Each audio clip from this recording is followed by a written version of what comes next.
Welcome to the Jake Turner Podcast, where we share tools to win in life, health, and business. Hello, I'm Jake Turner. I have my doctorate in nurse anesthesia, and I'm a professionally certified life coach. Today's guest grew up in Texas chasing adrenaline from the time he was 4 years old, from racing BMX nationals and downhill mountain bikes to pushing limits on motorcycles. He's always been about two wheels and full throttle living.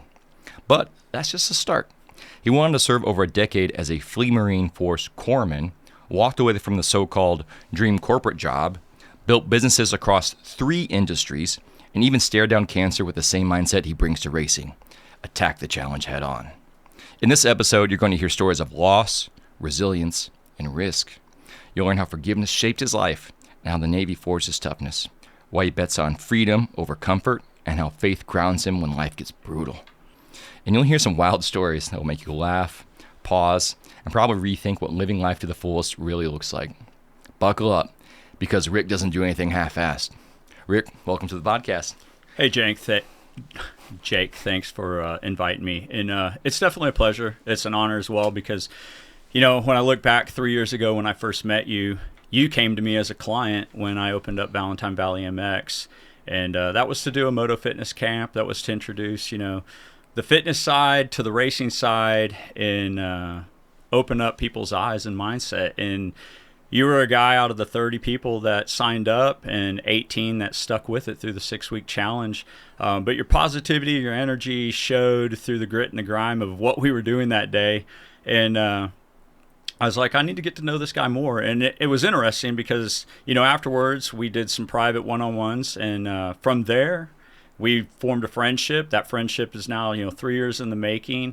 And when I've had questions and doubt about purpose and, where I'm wanting to go, I've looked back on, what I've done, people that have helped me, but you've been there in the corner to give me some advice, open my eyes, the coaching side. So, from where I seen you start to where you are, it's impressive, and I'm happy to be a part of the show. And again, thanks. Yep, I'm glad to have you here, and we're just getting started. Yeah, and also I wanted to, because I like toys, I wanted to give you this one little thing because, nobody has the motocross Snoopy. It's pretty cool. So I was like, I saw that, and I saw the little motocross dude, and I'm like, hey, Jake and I, we had a lot of fun. We have a lot of fun riding, between our riding that we did in Kentucky and Tennessee, as well as what we're doing down in Florida and Alabama. So I figured, hey, I wanted to give that to you. You can put it up in the studio, or you can give it to Jose and let him chew it up.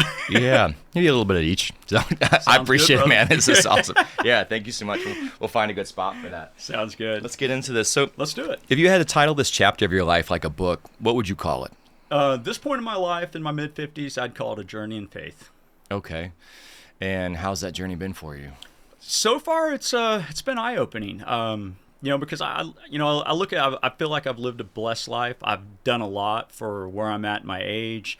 But after accomplishing life through the BMX world and exploring the motorcycle world, doing events, promotion, training, and then the business world, I had to kind of rebrand myself and find out who I am, and faith is how I've been able to do that. Yeah, it's been cool to see your faith journey, because I remember when I first met you, you weren't necessarily real big into faith, and so it's cool to see how you've grown as a Christian. I appreciate that. Yeah, it's important. No, it very much is. Yeah. What built you more, the discipline of the Navy or the grind of entrepreneurship? I would say both, but to be able to be successful, or the success that I feel I had as an entrepreneur, every bit of that I give credit to the military. I mean, what I was taught with just mental toughness, believing in yourself, the confidence, the discipline, the integrity and the accountability, every bit of that is what I applied when I decided to start my own business. And, that is how I lived my daily life through, the 12 years of running my own business with a great friend of mine, but also how I live my life in the corporate America. So, and that's awesome. And can you talk a little bit about one of the main jobs you had is you're a pro BMX rider, and then you started your own businesses. What was that timeline like? Like, how old were you when you were riding BMX and then started your businesses and transitioned out of that? So I started racing BMX in, I think it was like 1982, 1983. my dad took me out to Bear Creek BMX in Houston, where I grew up, and just started out as just a regular novice. But we were racing and playing in the neighborhood, and somebody said, "Hey, take your kid to the track," and my dad did, and we had a lot of fun with it. And unfortunately, things in that dynamic changed because the family dynamic changed, which I think we'll talk about. Sure. And from there, I was riding and doing things, but I got involved in other parts of sports through life, through high school. And then, I jumped in the military. And then from, the military of what was going to be a 4-year, serve, it turned to 10 and a half. And when I got out, I was missing something in the corporate side. So I went back into racing, and I went into racing in about, I think, 04, 05. And that racing at the high level nationally turned into a business with a good friend of mine, Greg, out in California. And we relaunched a brand that him and his dad had started in the 80s called GHP BMX. And from that, we ran that together until about 2012, I think it was. And I stepped away through a partnership agreement, and they continue to forge with that company. And from there, it's evolved to where I just took the disciplines of racing and the military and applied that to the business side. So I would say from the time that I got out of the Navy in 2001, I was on a course of just building myself and wanting to be successful at all costs, and sometimes that cost paid a price, and that's where my faith came back into the picture to help me. A couple of questions about that, because you definitely have an interesting path of like how you went from bikes to corporate world. You said something from the corporate world was missing. What was missing? The part that I felt that was missing is you couldn't be genuine and true to who you were. A lot of times you had to play the game of fitting in the quote corporate mold. Obviously you're working for a company, you've got to follow their doctrine, their cultural beliefs, right? But sometimes I found that to be just morally objectionable. And in my time in the military, you're taught about integrity, accountability, being true. And there were times corporately that, why it may appear that I was true, I wasn't true to myself. Mm-hmm. And that was a big driving point to, what, I've got to do something else. Yeah. I think especially the corporate world, it's, I don't like the fit of, man, wearing a tie. Like I worked at places like wearing a tie, or like they rules like, oh, like it's a great benefit to wear jeans on Friday or something, it's just like, why can't I wear jeans other days? You know what I mean? Oh, yeah. Like you're not as productive if you're not wearing a tie, and there's could be some arguments for that, but it's not the best lifestyle long term, I don't feel like, especially if you, like you said, can't be true to yourself, I can't disagree. And those were some of the struggles. I mean, it's a coat and tie atmosphere when not a lot of times you're selling to a customer that's not a coat and tie. So, are they truly, believing, are you just a spit and polish salesman, or do you stand behind this? Because I'm a jeans and t-shirt guy, man. Yeah. Well, it's funny because even though people are wearing a coat and tie, sometimes they're putting in jeans and t-shirt effort. Good analogy. Yeah, that's you can see it a lot. And the 40-hour work week doesn't mean 40 hours of work too, And no, it doesn't. Everyone says live life to the fullest. What does that actually look for you on a random Tuesday? Well, for me now, I'm retired early, at 50, and now in my mid 50s. It's, living life to the fullest, being accountable to what I plan to do for the day, so waking up, definitely, giving thanks, having devotion in the morning, and then planning the day and sticking to the plan. I mean, not everything is always, going to go exactly as you want, but having structure, having accountability for what you need to do or what you're going to do or what you're going to say you're going to do, and follow through with that. But the other part of that is, getting fitness in there. So, and then, having time to, reflect on what you did through the day, quality time with friends, quality time with family.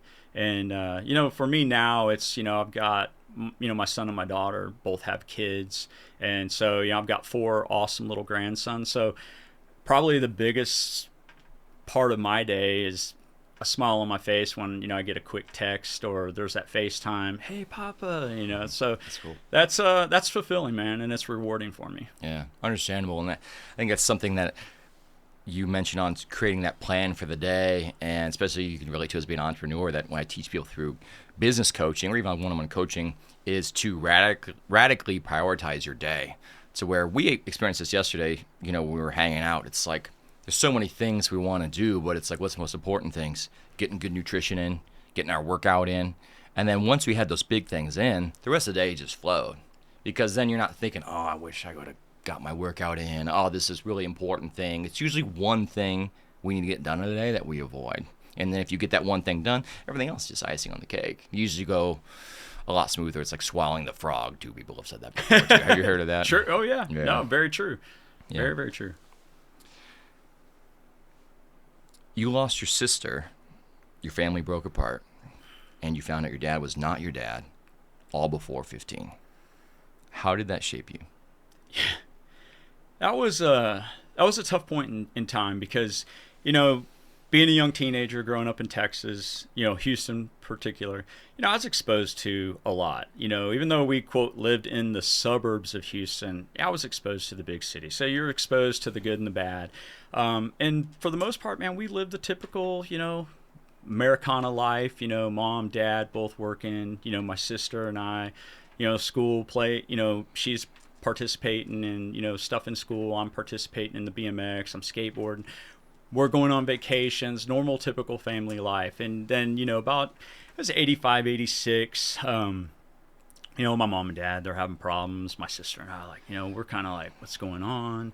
Not understanding a lot. And, dad comes to my sister and I, hey, your mom and I are getting a divorce. And we're like, damn, man, okay, not sure why. And we learned later. And, they had been married for, I think, about 14, 15 years. So, it was the first time her and I had, been witness to that. I mean, we had friends who were, came from broken homes, so to speak. And, so there was an adjustment there. We had to split time with the mom, split time with our dad. And then there was a period where we lost connection with our mom. And, that was tough, but, we were young. My dad had custody of us, which was very rare. And, but, he was strong in the family unit. He came from a big family. My mom came from a big family. But the crazy thing, both my dad and my mom's family were together till death. I mean, so no divorce. And that was the first time. And, as we got through the hurdle of divorce, and our mom was back in the picture and we're, partaking, the trade-off of weekends, right? There was one particular weekend where it was my mom's weekend. And, my mom was dating a guy that had this ranch up in Huntsville, Texas. And, I like to go up there and hunt and fish and just be a wild-ass teenager, riding four-wheelers, running around in the pasture and the Jeep. And yeah, hell yeah. Yeah, I mean, it's like Americana, man. Yeah, yeah, America, Texas. Yeah. And my sister, she loved the beach, just, outgoing. And my mom shows up, hey, it's my weekend. And a split moment, my sister's like, hey, I'm not going to go. Oh, okay. So what are you going to do? Well, Dad's going to the beach. My dad was a very successful salesman with a company there in Houston. And he had a business trip down in Corpus Christi. And so my sister's like, hey, I'm going to go with him. I'm like, okay, cool. You know what? You have fun, I'll have fun. And we went to the same junior high school. She was 6th grade, I was 8th grade. And I said, I'll just see you Monday at the bus stop, or I'll see you at school. And, some normal weekend, right? Just no contact. I mean, this is way before social media and cell phone and all that. So, mom drops me off at the house. Notice my dad's car's not there. I'm like, oh, she probably had something for music class because she played, I think it was the clarinet at the school band. Okay. And I think she was on like the pep squad. So I was like, she's probably had to go in early. It's Monday. Nobody was at the house. So I was like, well, hell, I'll just walk back to the bus stop. See my buddies. We're coking and joking and just playing grab. And I get to school and, it's my second period. I'm like, where the hell is my sister? And then, I'm like, I'm getting called to the office. And I'm like, oh, what did I do now? Right? Like, I was a rambunctious kid, quite frankly, probably a little prick, which you'd call him today. Can't believe it. Yeah, right? Me? Come on, man. I'm innocent. But, so, I get called to the office. I'm thinking, man, I didn't do nothing. Like, and, I'm walking up to the office, and I got a teacher's walking with me, and I'm like, okay, this is kind of weird. Like, they never walk me in. It's like, hey, Ricky. Because that was my name's Richard, but I like to be called Rick. But in school growing up, they called me Ricky. Okay. And she, so I'm like, man, okay, going up there. And I see my uncle through the glass. And I'm like, okay, like, this is different. And, my uncle just gives me the look, and then he's like, hey, we got to go in the principal's office. And I'm like, oh, man, I must have really done something. So I sit down, and, I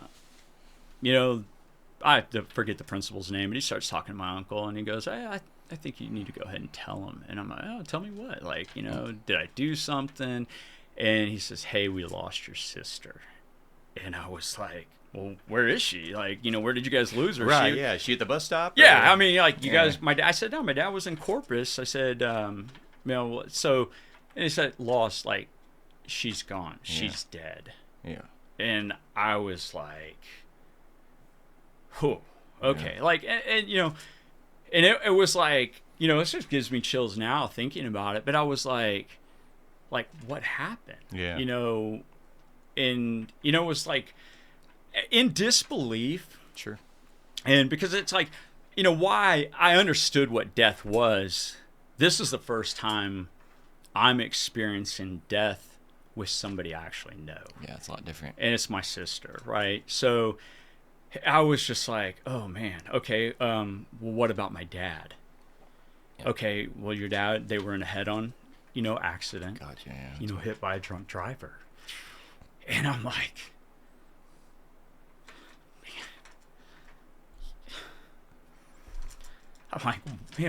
why her and why not me? Yeah.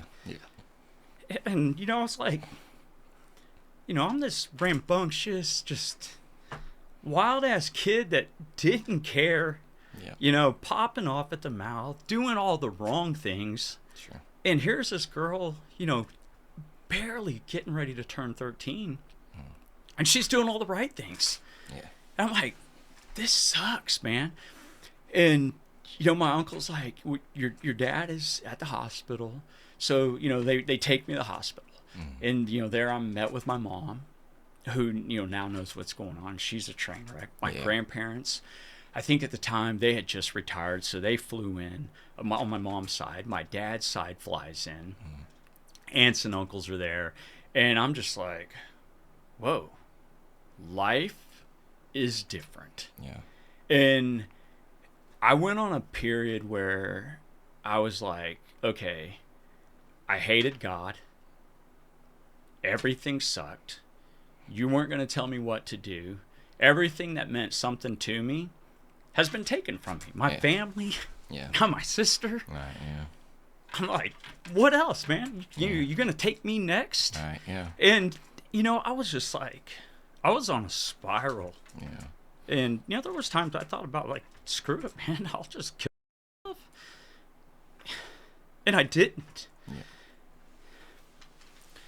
And then, I'm like, okay, I gotta be strong for my dad, because my dad had to have rehab for a year. That required him to have a live-in nurse.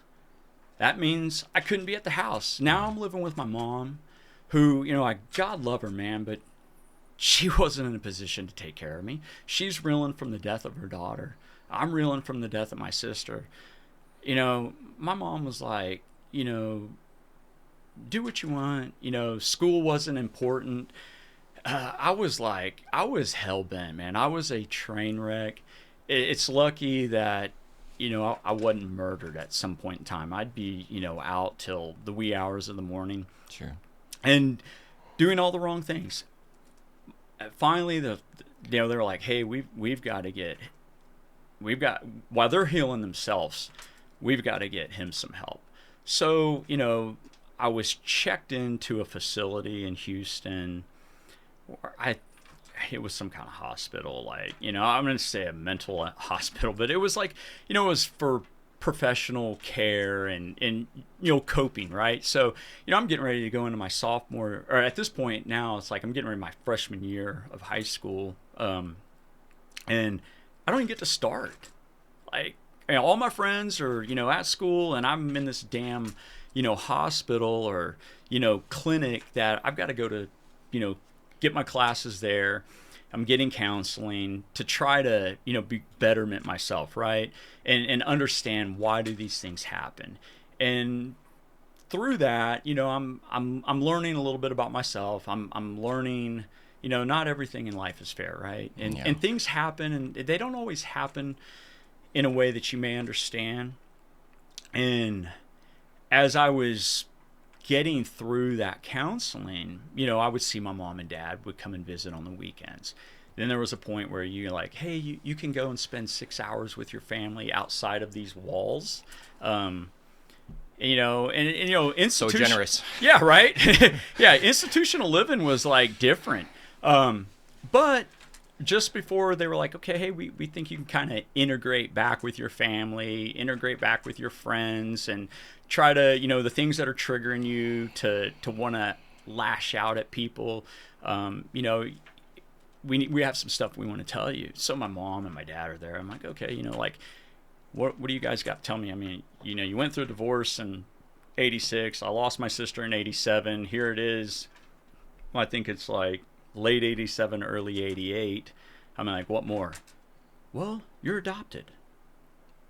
I'm like, what? Perfect. Yeah. I'm like, are you?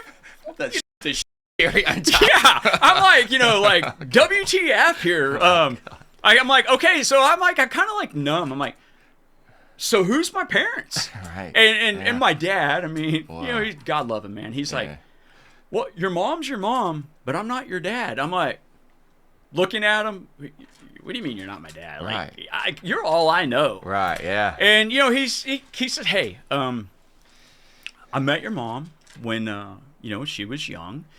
She was married, divorced young, and we married, and I just decided to raise you as my own. And we were never going to tell you. And I'm like, wow, really? And then I said, so why now? I mean, after all this, why now? Yeah. Well, we felt you needed to know.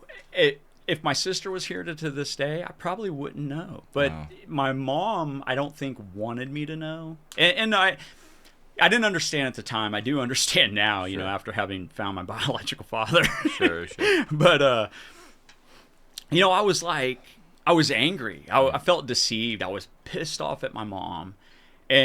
But it drew me closer to my dad because I was like, okay, man, this guy took on a responsibility that he didn't need to take on, right? And then now he's, divorced of my mom, yet he's still taking on this responsibility. Yeah. Like, most men would have kicked a little shit to the curb. Well, and I think it speaks volumes to someone can be your biological dad, right? But not necessarily your parent, True. This other person raised you, they're your real father, Yeah. No, and that's how I've called him dad. I mean, I called him dad when I was a little kid. I call him dad to this day. Right, yeah. And then, he was like, we just felt it was important for you to know.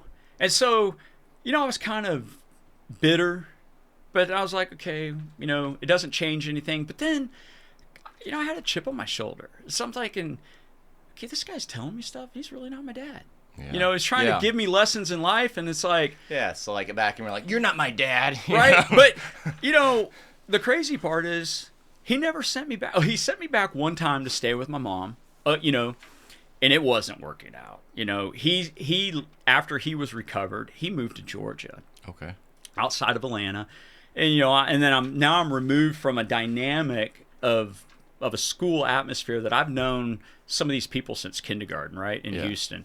And now I'm going over to this ghetto school in Houston that was... Don't name it. Yeah, we won't name it. It was rough, man. It was rough. Maybe I shouldn't say ghetto, but it was in a rougher neighborhood. Sure, some places are. It was where my mom was living at the time, so I stood out. Let's just say I stood out. Sure. And I think my dad realized that, and I wasn't happy. And him, what little conversation him and my mom had, he realized, like, I need to get him back. And he flew in and picked me up, took me to Georgia, and things were like, okay, on the track of being better, but I still had this chip on my shoulder. Sure. Something, I was still bitter about my sister, and he and I, we would fight like a father and son, and we would love like a father and son. And there was one day we had a moment where I think we kind of both snapped at one another, and my attitude is like, you know what? I'll show you. He went back inside. I went up the street. I didn't come back for 4 weeks. Dude, I ran away across country and showed up in Las Vegas, Nevada. What is that like? Because you see in cartoons, like people like joke about it, like get the red handkerchief and a long stick and they pack their teddy bear. You're a freshman in high school, right? And you're like, maybe it's a Walkman, but you're like, I'm running away, But you actually did it, Dude, it was wild. When my buddy Jimmy was living in Georgia, he was from Vegas. He was having some problems. He was a couple years older than me. At this point now, I think I'm now like a sophomore in high school. This is because just the timeline, everything was just so fast paced. Like when I look back, that 4 or 5 years was like, holy crap. What felt like an eternity was really fast. My dad thought I was coming home. And I think he knew I was probably down at Jimmy's house. He's like, I'll let him cool off. Well, I just kept an eye. I saw him leave. And then, at this point, there's a stepmom involved. Sure. She's gone. I run down to the house, man. I grab a Nike duffel bag. I throw every bit of what I have, or thought was important to me in there. Some protein bars. Yeah, right. I had $200 cash from working at the damn car wash, Gosh. And I grabbed a couple personal items. And I'm like, hey, dude, let's do this. We jump in a Toyota Celica that didn't look like it'd make it across town. Yeah. And we drive from just outside of Atlanta to Las Vegas, Nevada. Dude, we slept in pool parking lots of hotels. We slept in the desert. We finally make it to Vegas. And, he had friends. And at this point, I've probably been gone a week. Nobody knows where I'm at. I haven't called my mom. I hadn't called my uncles, my aunts. Hadn't called my dad. And I'm like, yeah, let them worry. Yeah. And, I'm like, I got $200. Like, this is, 88? Yeah, like, I'm going real far, right? Yeah. So, especially in Vegas. Like yeah, right? One pole. What a place you're to broke. be. And so it's wild. I'm just living life, doing what I want, and I'm thinking, wow, oh, crap, like, there's no end game here. There's no plan. Yeah. Jimmy didn't have a plan. I didn't have a plan. Well, once his dad realized I was a runaway, dude, I was like, voodoo, man. You can't be here. Right. And, Vegas having a curfew law, under 18. Oh, I didn't know they had that. At that time, I don't know if they do now, but they did. Dude, I get busted outside of Circus. And, I've got this Georgia driver's license. Jimmy's 18. And they're like, oh, it's my cousin. Yeah, I was like, oh, yeah? And then Jimmy gave me this cue because they knew, like, something wasn't adding up here. Yeah. And if they run this license, they're probably going to realize this kid's a fugitive runaway. Yeah. The guy hands me my license. I bolt. I run through the parking lot of Circus, get out on some damn road. And then I'm like, oh, my God. Like, what am I doing? I don't know what's going on. Jimmy finds me. We get back to, at this point, we're at one of his buddies' house that let us, kind of crash out for a couple days. Yeah. And I'm looking like, this is wild. Yeah, it's like it sounds like the Hangover prequel. Oh, dude, I'm telling you, What? at this one, I'm 16 years old. I'm like, this is crazy. Like, is this what my life's going to be like? And I'm thinking, man, this can go bad fast, right? Just got my driver's license, straight to Vegas with $200. Yeah. Jimmy's doing something. I call my uncle who lived in Vegas. And my grandparents happened to, at this point, they're now living in Vegas. So I'm kind of like, hey, I've got a little bit of a fallback. I call my uncle. Hey, where are you at? And I think I was like Tropicana and some other road. He knew right where I was, came and picked me up. Jimmy's like, well, we're going to L.A. next week. And I'm like, yeah, probably not going. And at that point, they call my dad. My dad is livid. livid. Sure. I mean, it's like, okay. So for about a week and a half, 2 weeks, I'm camping out with my grandparents, my uncle. They're mediating all this. Finally, they throw me on a plane, send me back to Georgia. And my dad, he's like, we got to figure this out. And figuring it out was, you need to conform. You need to, why it's unfortunate. We're all going to deal with something. This is what we're dealing with right now.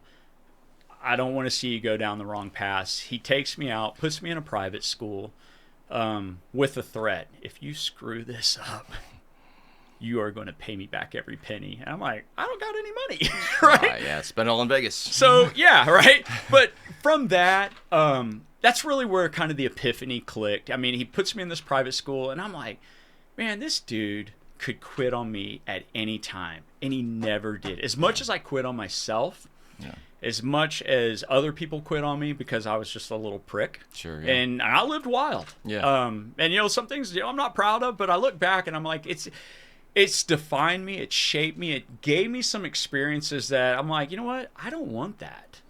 That's not who I am. Yeah. And I got around a better crowd of people through the private school, people that I still talk to this day. But I looked at it as like, here's a man that took on a responsibility that didn't have to and continued to pour in love when he didn't have to. And I'm like, okay, dude, I get it, man. Like, I straighten my crap up. Yeah. Well, and that says a lot, to where, a place of love was what fixed that. I think that's the base of like what Christianity is that a lot of people miss. It's like 99% of it, the focus of it just being on love and not the rest of the other stuff. I want to ask you a question too, before we move on. When talking about your sister and that really tough time, like when you first find out that she passed away, for anyone listening going through a similar tough time, they just lost a close family member or friend, what would you say to them? You've got to honor their memory. And when I looked at my sister, as young as she was ahead of her time. I mean, the girl was smart. She had a plan. She knew that she was going to be a teacher, right? And I didn't know what the hell I was going to be. I was like, am I going to race on a bike? Am I going to be in jail? So I was like, what I'm going to do through her. I'm going to honor her memory. I'll make sure that, when it's her birthday, I'm going to do something special that I know she enjoyed. Anniversary date of her death. I'm going to do something, for her, for me, and keep their memory alive and not dwell on the situation. Why it does still upset me.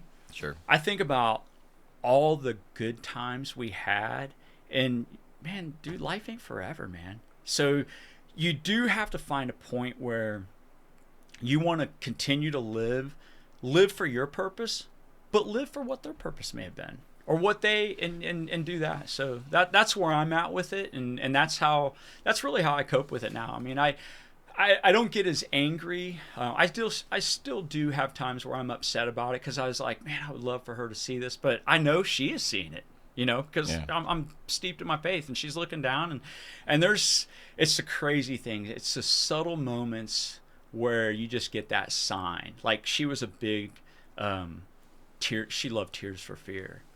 And one morning, I used to have this alarm that would go off to music. And the one morning on the anniversary of her passing, the song Shout comes on. I roll over and I'm like, how's that song start? I can't think shout, shout, let it all out. These are the I'm looking and I'm paused. And I'm like, how cool. I'm like, I'm not dreaming. Yeah. I look up, I smile, I'm like, thanks, kid. Yeah. And dude, my day was so awesome. Yeah. Like, so that's, you got to find some peace and just realize that you can't dwell on it. Yeah. No, I agree. What's the hardest part of forgiveness that most people miss? I would say forgetting. Okay. Being able to forget what may have caused that transgression. It's tough. But you find a way to maybe cope and and see what caused it, but it's always going to linger, and it's going to linger in the back that, but the forgetting part, I think, is probably the hardest of all. Yeah. Why do you think it's the hardest? 'Cause just you have that memory of what it caused, the pain that it caused you, that moment in time, and things like that can potentially cause triggers. So and it brings it up. So that's where it's at for me. I mean, for others, and I'm not sure, but that's probably personally is just being able to forget. Yeah, I think that the pain is a important thing you brought up too, to where a coaching technique I learned, it's talking about button pushing, basically. And say it was a pain point, or the way, say someone did something to you, right? Or that's what you're having trouble forgiving them for, and forgetting, you forgave them. But if you think of wires on the button, and every time you think of that, you're pushing the button, that pain's coming. Where if you could clip the wires of that button, someone's pushing that button, it don't work. Right. And then that's very powerful, because you can picture them pushing that button all day. Someone's trying to push your button. It's like, I can push it all day. It don't work. Sure. I love that tool. It's powerful. What moment in the Navy made you realize you were built for more than you thought? My first, I signed up for 4 years, and going as a Navy corpsman, you can opt for the blue side or you can opt for the Fleet Marine Force side. I opted for the Fleet Marine Force side, more of an adrenaline feel, getting stationed with a Marine unit, you get to see more. So from there, I get assigned after I did a small stint in the hospital to kind of get my credentialing, learn, some stuff. I actually dabbled a little bit in the anesthesia side as an anesthesia tech. Okay. So it was kind of interesting. So that's where you and I have a little bit of relation. Yeah, I forgot about that. Yeah, but as a corpsman, I got exposed to the clinical side, the surgical side. So it was a good fit for me to go through Fleet Marine Force school and get assigned with a Marine unit. I get assigned, I think it was like October of '92. I get assigned to 3rd Battalion, 8th Marines down in Camp Lejeune, North Carolina, and they're working up for what's going to be a routine deployment over to the Mediterranean, and there's some other stuff at that time popping off over there. But it's like, hey, we're going to do a 6-month deployment to the Med. You're going to be assigned to us. And, it's kind of just like routine. So we're going through the routine ops of training. I'm well past, boot camp. I'm well past Fleet Marine Force school. And, you're getting your ass kicked. You're getting dogged. But this is to toughen your mind, harden you as a person, and be ready for what we're going to deal with during what is called a routine deployment, right?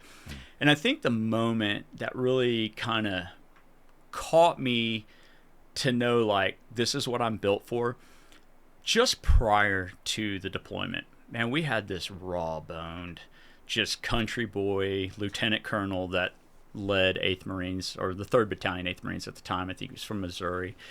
Great guy, but he pulled no punches. And this dude had, everybody in garrison, back at our, battalion. And he's like, hey, boys, I'm going to give everybody this speech. So we had all of our companies, headquarters, battalion, all 4 companies. Hey, this is routine. This is what we do. This is what we train to do.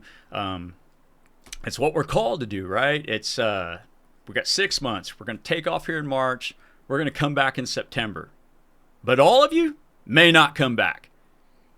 I'm like, whoa. Yeah, what was that like to hear that? Yeah, it was like, it was kind of a little bit like, okay, well, I know I took an oath to, defend our country, serve with honor, but like, hey, I'm 21, man. I'm not ready to go. Yeah. and that sits in the back of your mind. But as he spoke and he talked about what we were going to be doing, but my job is to bring you all back. But the reality is something will happen.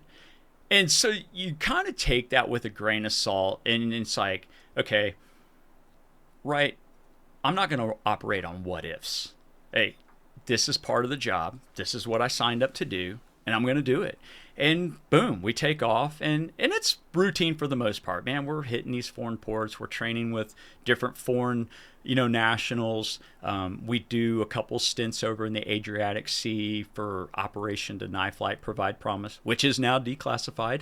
And so those moments of, sitting in the Adriatic, just knowing what was happening, just off the coast was like, at any moment in time, they're going to activate our trap team.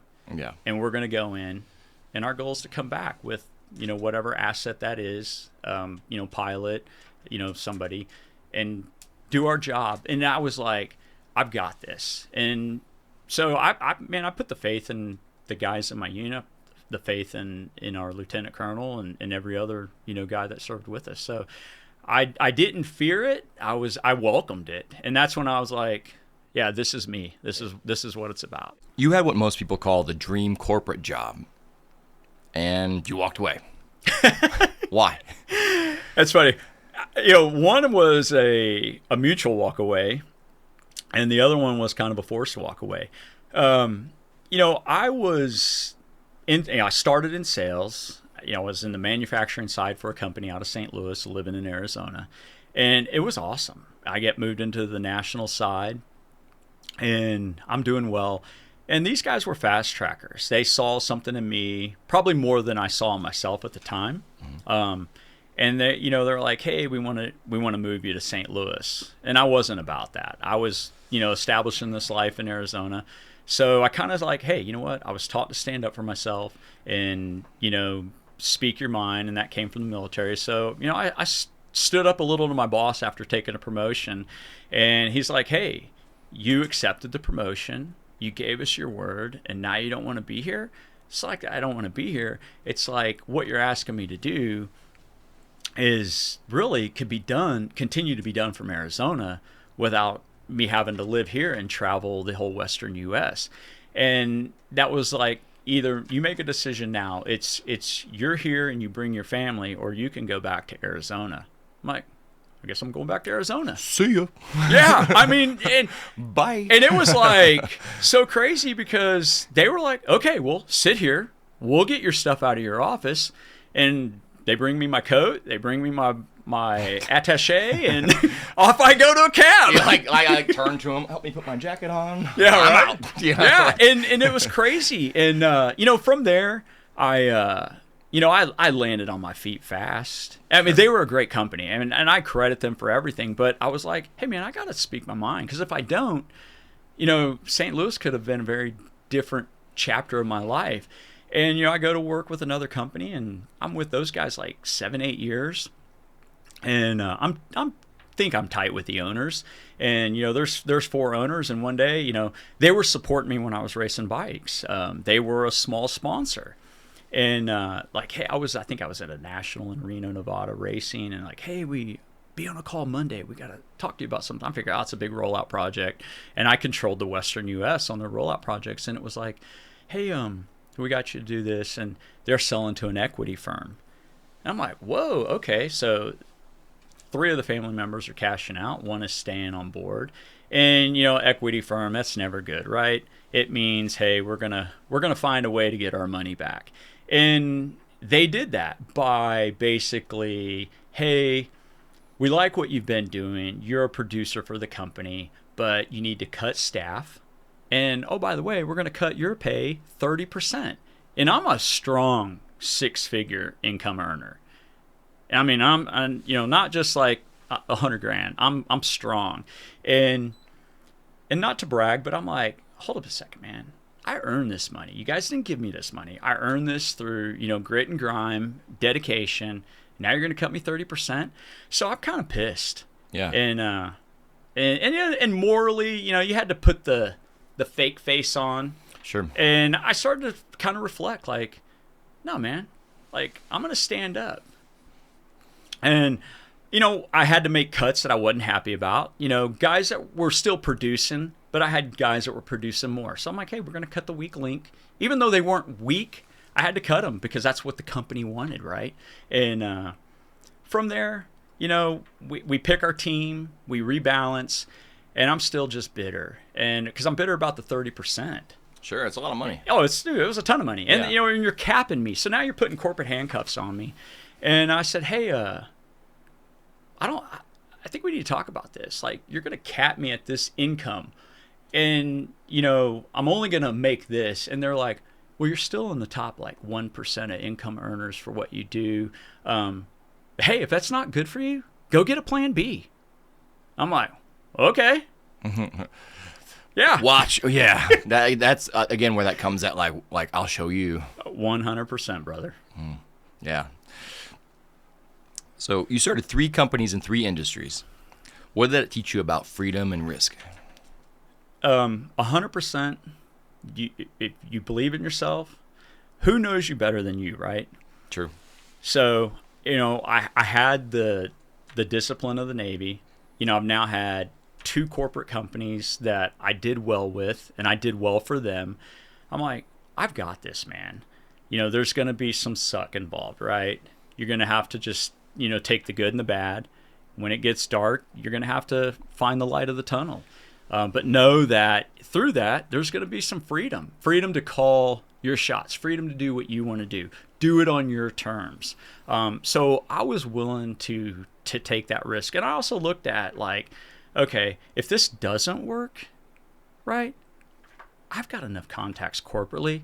I can get a job anywhere, True. And I did look at the jobs that I had, that they were careers, right? It's like, hey, anybody can get a job, but what's a career? Like, it's 2 different things there. But I'm like, you know what? I was doing it for these guys.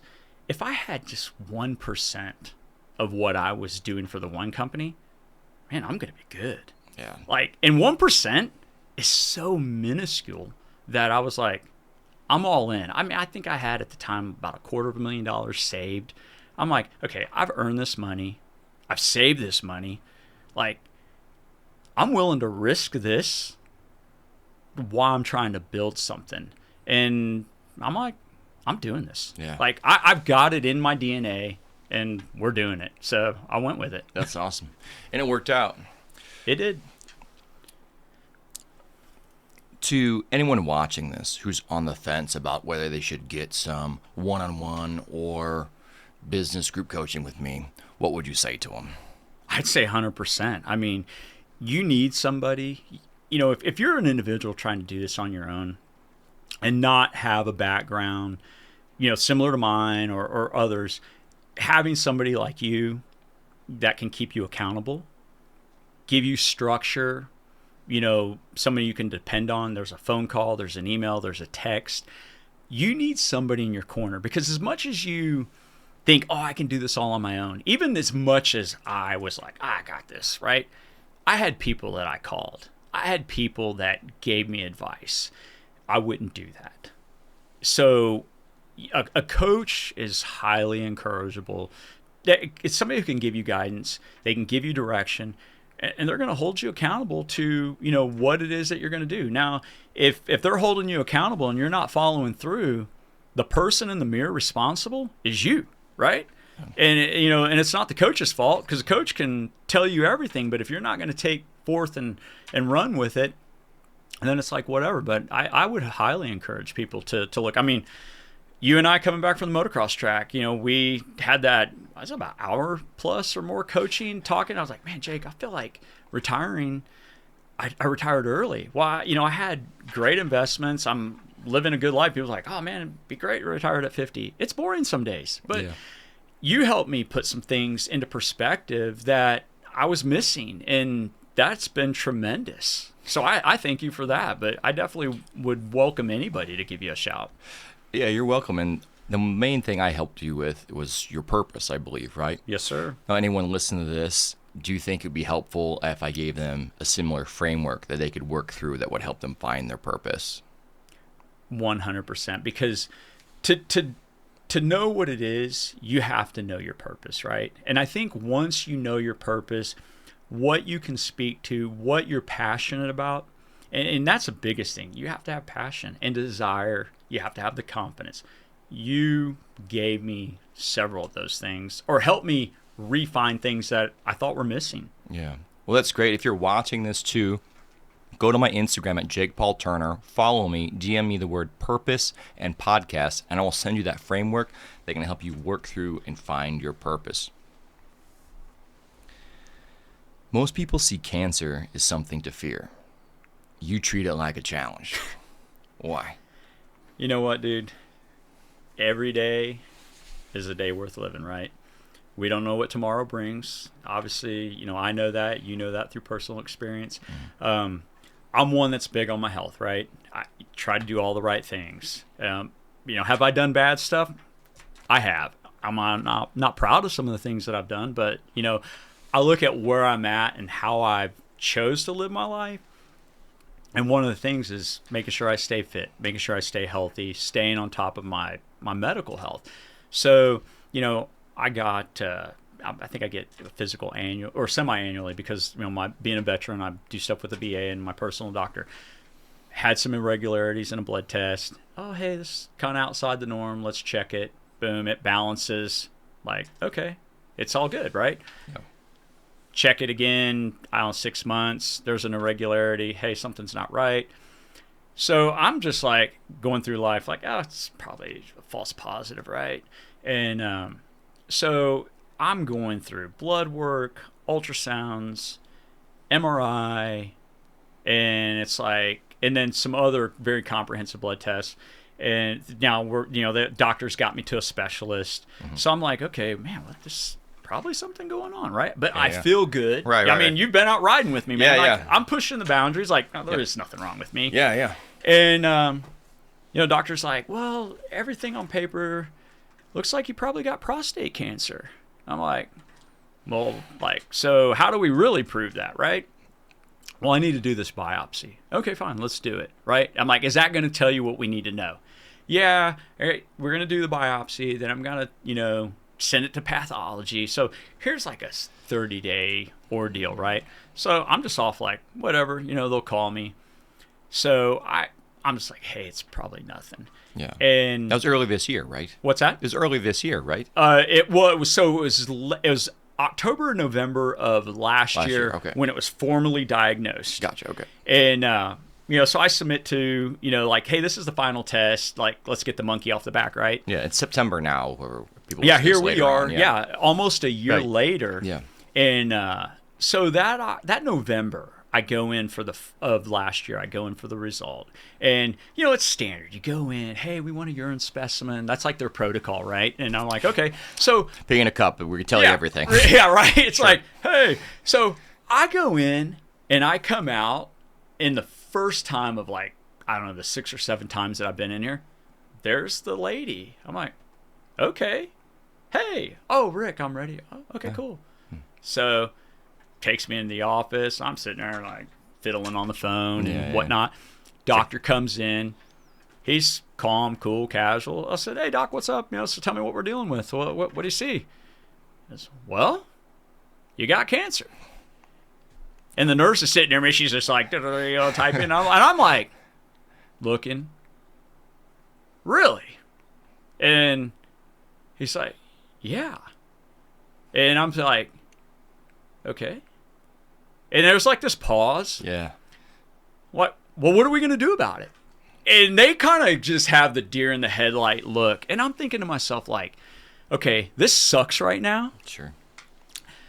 But I have stared death in the face. I have seen people die in my arms. Yeah. You know, I lost my sister. And I'm like, okay, cancer. I've got it. What are we going to do about it? I'm not going to fear it. Why it sucks? I said, hey, okay, I've got cancer. Cancer doesn't have me. What are we talking?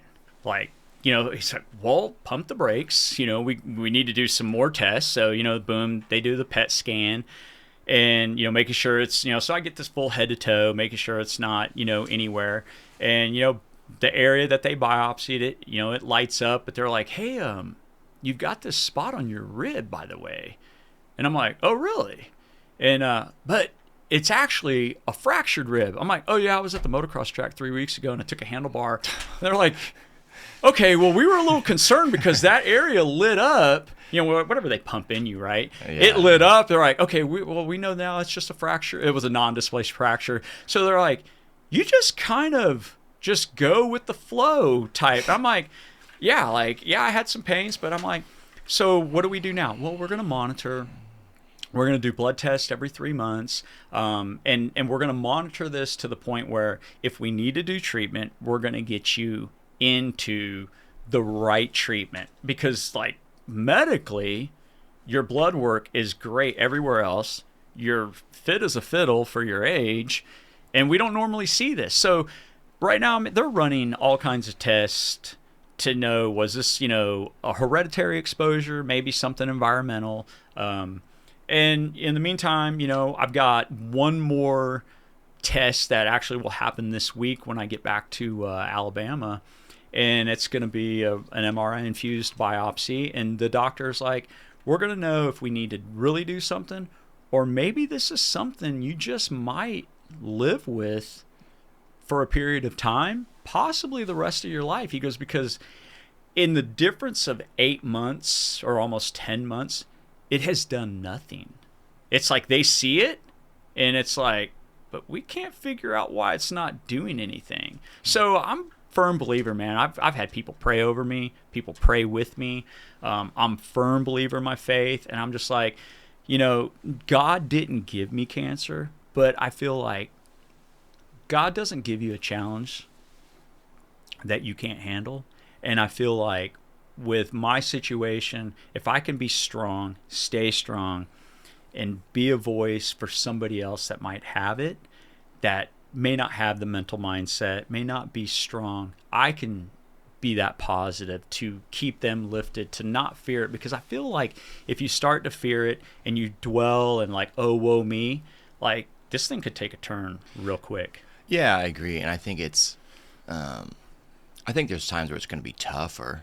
You know what I mean? Like I'm sure it's hard for your family. I know it's hard for me as a friend. Like how's your family been reacting? They probably worry more than me.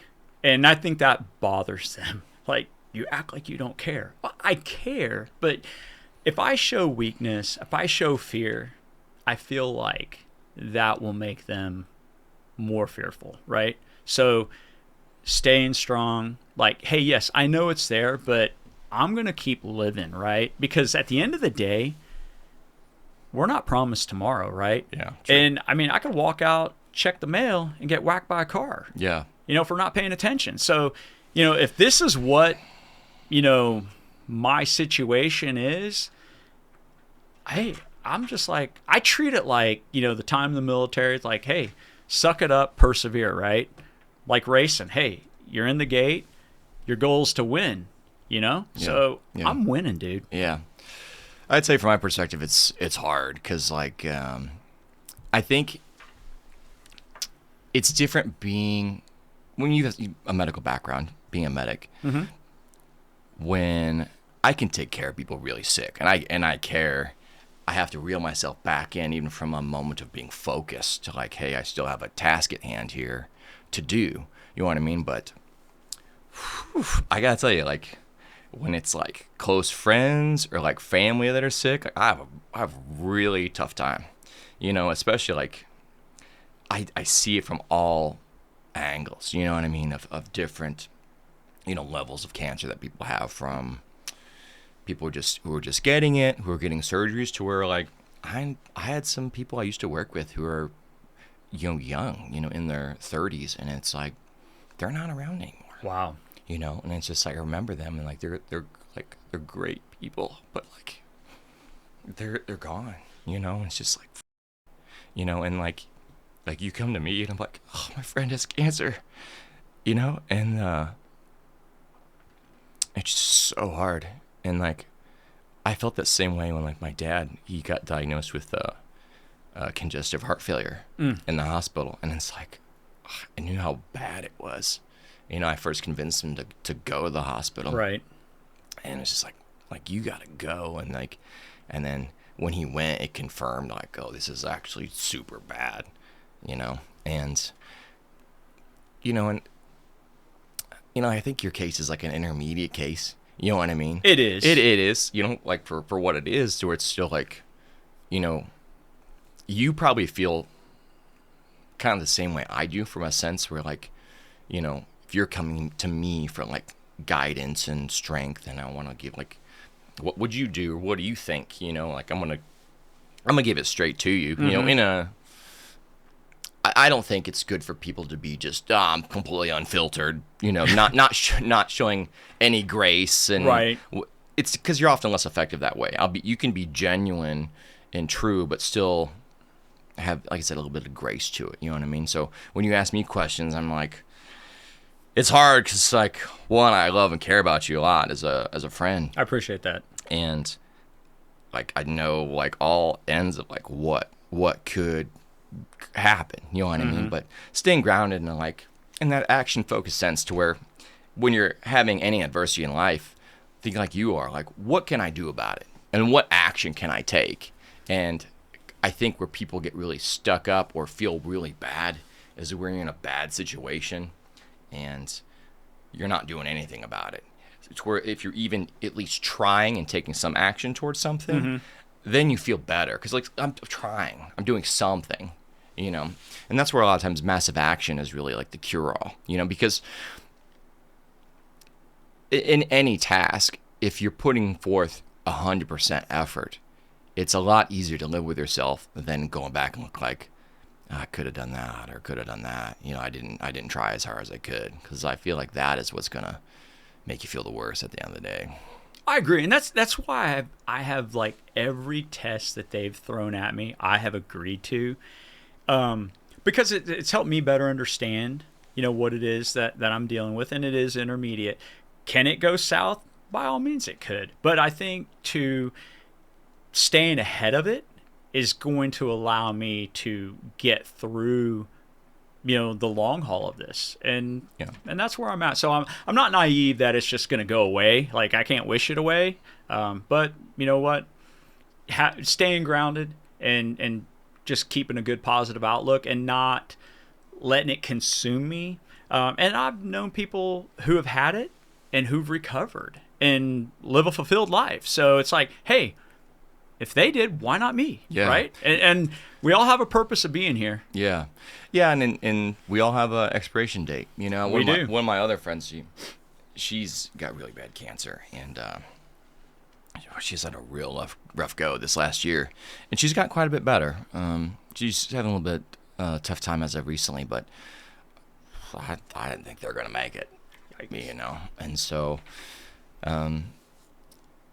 I think being rooted in faith, though, like I think you are, if you truly believe in Jesus and Christianity, death is not to be feared.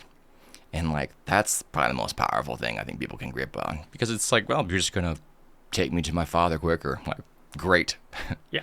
And I appreciate saying it, because like having sat and watched, not to sound a little morbid, but, having watched people pass, it's not painful. Like, you almost see a sense of relief on them, like they are seeing something that we're not. And so when I've been witness to that, that's why I was like, okay, like, this is the cards we're dealt, right? And I'm playing the hand, man. Yeah, it's very weird to see a dead person who's not someone you know for the first time. Like, I worked in the ICU, and I don't know how many people, but people die in the ICU. It's right. Like, people are really sick, and put them in body bags, and then the next person comes. It's a very weird experience. To see a lifeless body, especially someone you don't know. And I think the best way you can do is just honor and respect them the best you can. 100%, and just really cues into like what life's about. You say God is greater than all things. What does that mean when life gets brutal? At the end of the day, we are not in control. And as much as we like to think we are, we're not. So, when your back's against the wall, life sucks, whatever is getting thrown at you, if you're grounded by faith, you just got to sit down.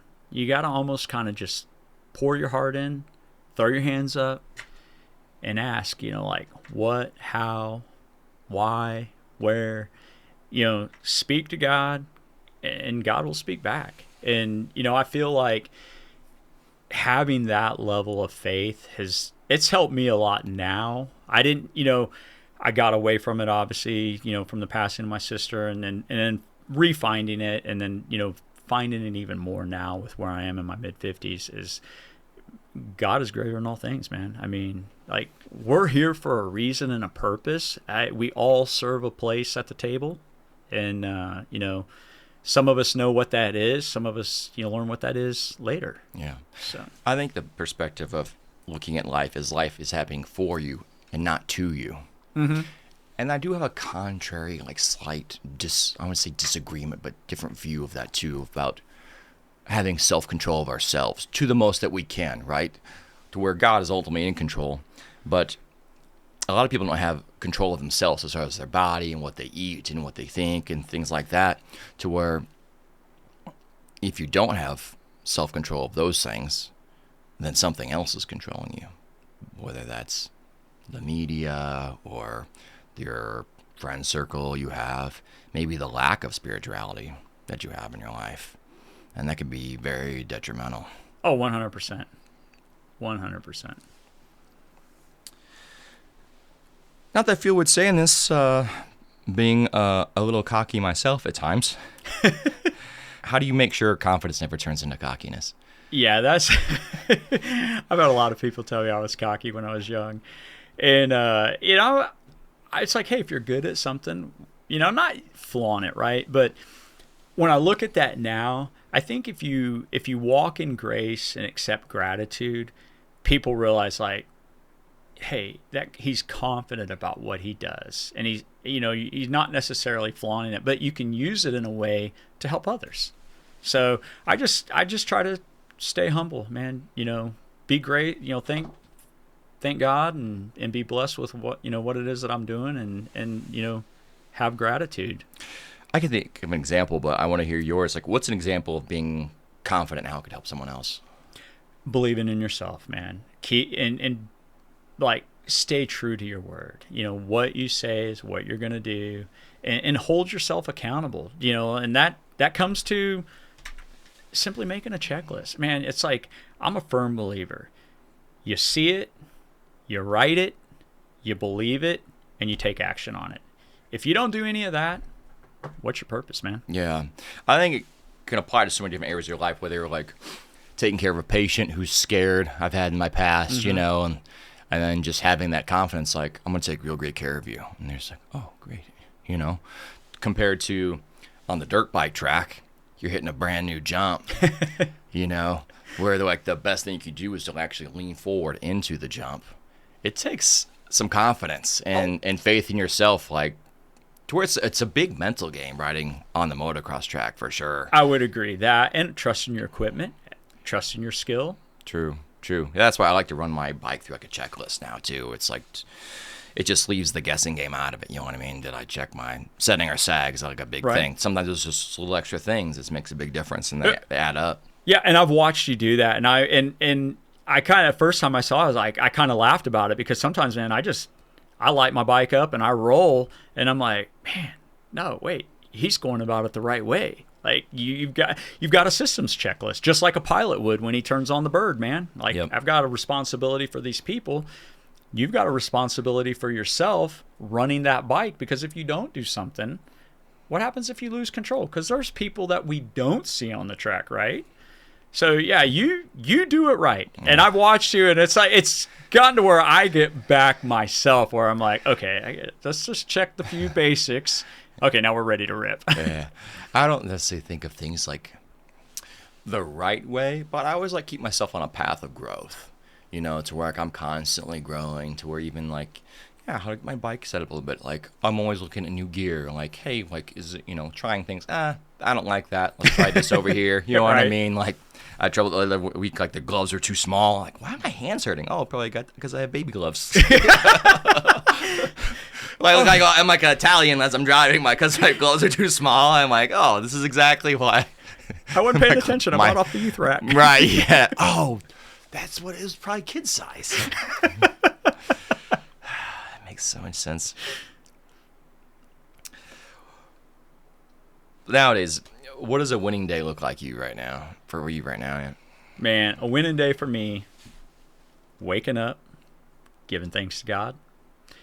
One, I'm going to give thanks to you, because when you come and spend time, when you come spend time at the ranch when I had it, and then when you come down now to the beach, I see you read your devotion. And I remember asking you, hey, Jake, you know what? I want to learn to read the Bible. And you're like, boom. Within 30 seconds, here's a link. You need this. Daily Walk Bible. I get it. Okay.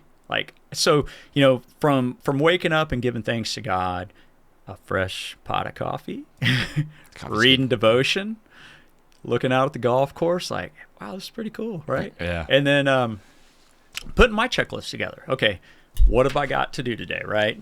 I've got to, got to get my fitness in.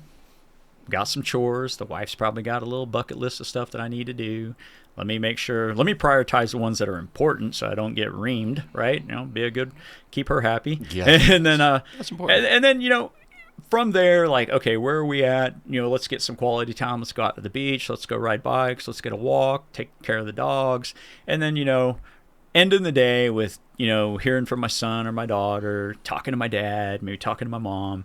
And, also just mapping out, giving time to friends, because that's another thing that's important. You got to, as much as we pour into ourselves and we pour into our family, we got to pour into our friends. And I actually learned that from you, because we were riding around one day and you're like, oh yeah, I got to make sure I call this person. And man, I've got a lot of people in my circle, and, there's people that, I don't talk to as much that I probably should.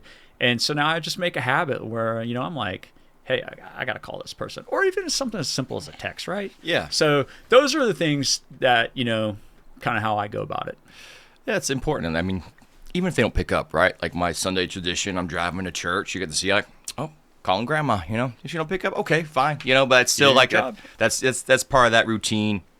And I'm curious on what your opinion is, especially when you mentioned how you're like, oh, I want to read a Bible, and boom, send it right over to you. One of my favorite new quotes is, if you want to get something done, give it to the busiest person. I've never heard that. Because, man, naturally as humans, if we have a long deadline on something, we'll push it to that deadline. Where if you move it up, it's get it done. But that's why if I'm on Instagram or making to-do lists or different things, if I can get things done, I want to knock it out right now, because time is just so precious, and that's how you get things done. It's why write something down when you can just pick up the phone right now, call them, oh, boom, yeah, it's done. Right. Hey, check this, do this right now. Okay. And done. time's something we don't get back. Yeah. No amount of money in the world can buy a second of time. No, it can't. Yeah. As much as we wish it would, right? I wish it would, especially as we're getting older. It's yeah, can I take time for 100,000, please? Yeah, it's a discount. You want Walmart time or Kmart time? Oh man, probably Walmart time. Is Kmart even still around? I'm not sure. They might be over in the Virgin Islands. I don't know. Have to look it up. If it's island time, that sounds nice. Right. Yeah, island time last. Oh, exactly. If someone watching this applied one of your principles today, which one would change their life? I think being true to yourself. Just be authentic, man. Don't be somebody you're not. You know who you are. You know what drives you. That is what's going to get you down the road. And I think that will help other people. You got to know who you are. And if you know who you are, you're going to have success. If you don't know who you are, you don't know what you're built, capable of doing, you can struggle. I agree with that. Knowing who you are, and just even taking a baby step of someone says an opinion that you don't agree with, you respectfully say your own opinion in a conversation. Hey, this is what I think. You're not just agreeing with them just because. Respectfully. Right. If you could send one message back to your younger self, what would it be? Slow the hell down. Here's why. And I've been an adrenaline junkie my whole life, right? So my life, same, 100 miles an hour on the bike. Everything is boom, boom, boom. Business, while, we were building and, it was 100 miles an hour, like we want to get to the top as fast as we can, right?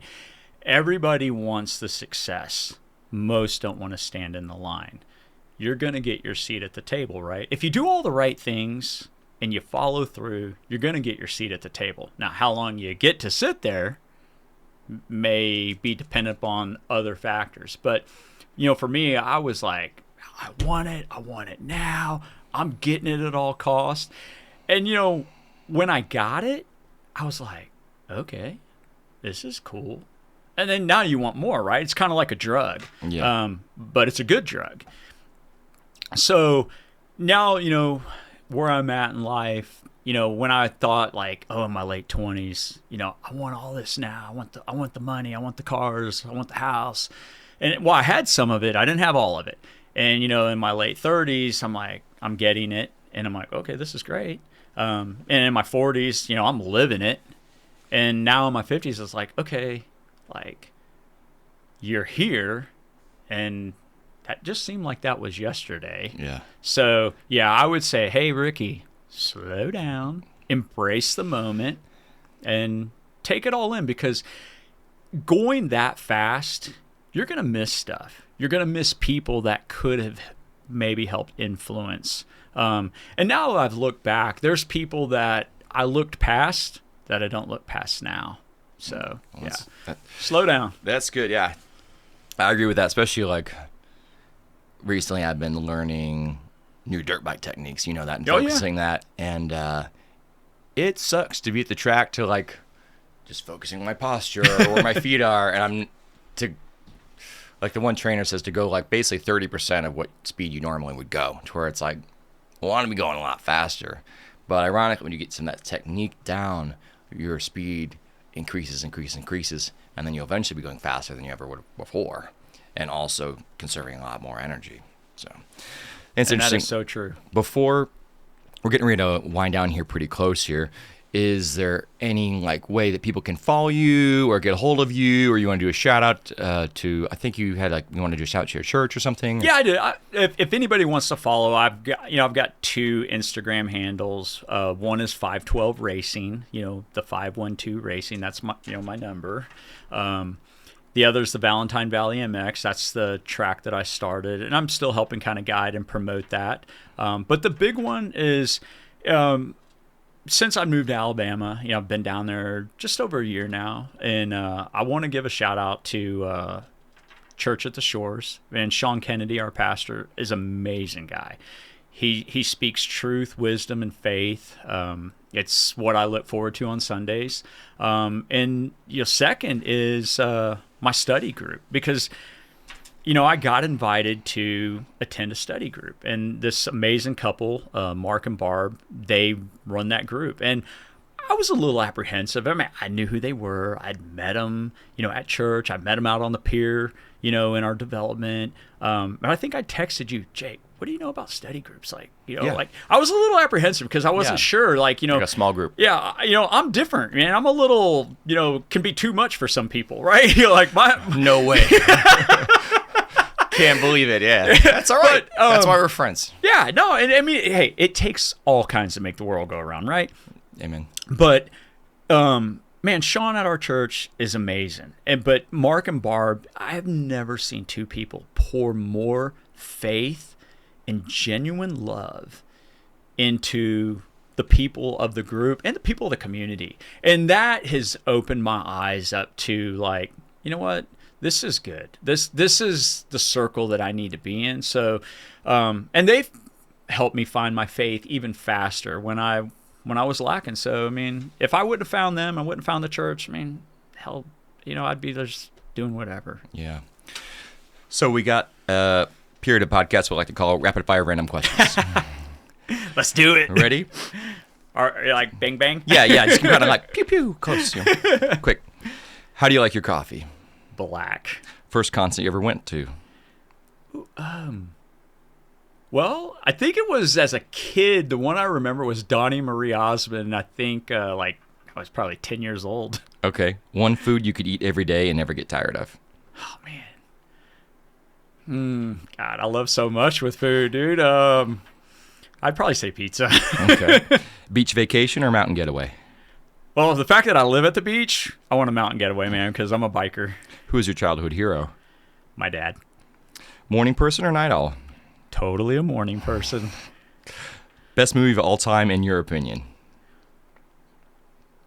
I would say, and this is an old one, To Kill a Mockingbird. It tells a great story. What's one habit you can't live without? Oh, God. It's a bad habit, man.